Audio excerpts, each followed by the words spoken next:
Vamos lá, meu querido aluno, vamos trabalhar com um princípio que ele é bastante polêmico e ele tem sido trabalhado em algumas situações, que é o princípio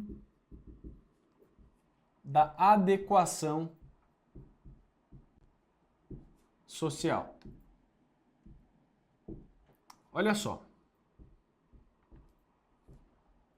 Quando uma norma consolida um crime, então quando uma norma estabelece uma previsão criminosa,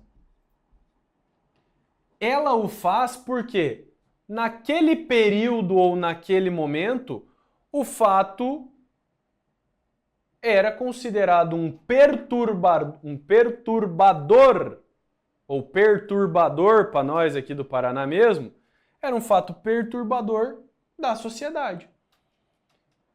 Só que, será que esse fato, se não houver uma revogação do texto, será que ele sempre vai ser considerado perturbador?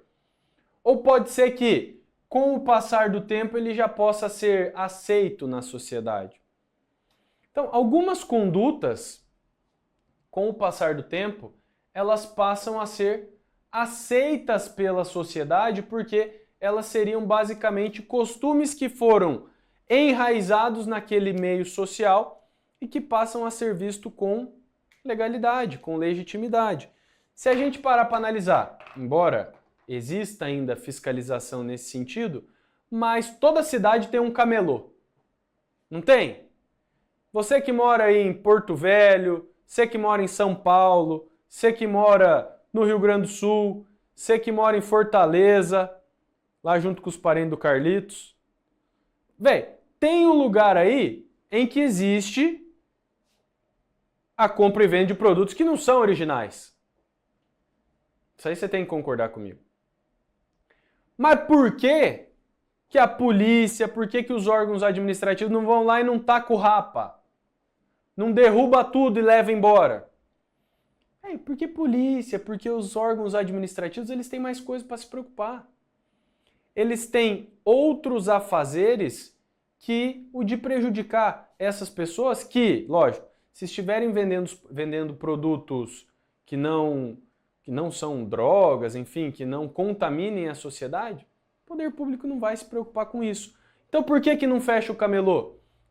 Porque essa conduta ela já é socialmente aceita. Porque essa conduta ela não viola mais o contexto social. Da mesma forma, a gente precisa entender aqui que a adequação social ela tem por objetivo afastar a responsabilização de determinadas condutas que são consideradas inócuas, ultrapassadas. Mas veja, o princípio em estudo, ele se manifesta como um costume. Pelo fato de ser um costume, ele é informal. E sendo informal, ele não pode revogar tipo penal. Quer ver onde mais a gente encontra adequação social? Vou dar aqui, creio que 3 exemplos. O primeiro deles, nasceu recém-nascido, do sexo feminino. Os pais vão lá e colocam brincos. Pá. Se você analisar pela conduta, isso aparentemente seria uma lesão corporal, porque violou a integridade física de outra pessoa. Tudo bem? Outra situação, lutas, claro que desde que legais, né, legítimas, modalidades esportivas, em que os indivíduos mutuamente se lesionam. Por que que os indivíduos não são punidos por lesão corporal? Porque o fato já é aceito socialmente. Tranquilo? Outro exemplo que nós temos lá no artigo 228 do Código Penal, nós temos o crime de manter estabelecimento onde ocorra exploração sexual, com ou sem a finalidade de ter lucro. Então você imagina que o indivíduo tem uma casa, essa casa está inabitada. Ele vai lá e monta 5 quartos e fala, ó, quem quiser ferver o capacete aqui, pode vir. Se quiser cobrar pelo programa, tá bom também. Só que depois tem que me pagar uma comissão.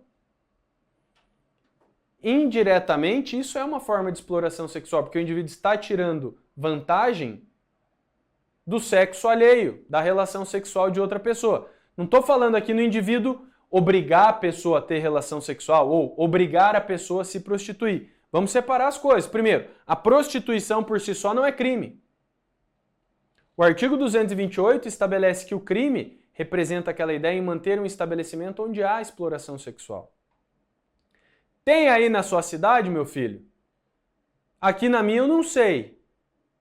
Vou pedir para uns chegados meu aí. Tem os cabos da canela fina que sabe. Eu vou perguntar para eles.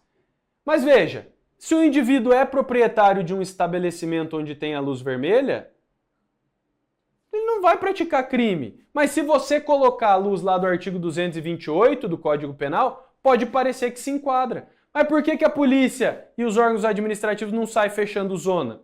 Porque é um fato socialmente aceito. Quem quer voluntariamente se prostituir, vai lá. E se submete às condições que o proprietário do estabelecimento define. É uma relação negocial. A pessoa não é obrigada a ir até lá, mas uma vez que ela adere àquelas situações, ela deve honrar com aquilo que foi combinado. Beleza? Então esse princípio da adequação social é o princípio que trata de um costume, que são aqueles fatos que passam a ser aceitos por uma sociedade. Mas como falamos aqui, não há possibilidade de existir a revogação formal do tipo penal em decorrência desse princípio. Ele é um fato aceito. Se existir investigação e a busca pela punição, não dá para dizer que esse fato está errado. Então, o princípio da adequação social aqui funcionaria basicamente como um mecanismo, como uma tese de defesa. Beleza, meu querido aluno? Então é isso, o princípio da adequação social. Jogo rápido. Espero que você tenha curtido. Tamo junto. Até a próxima. Tchau!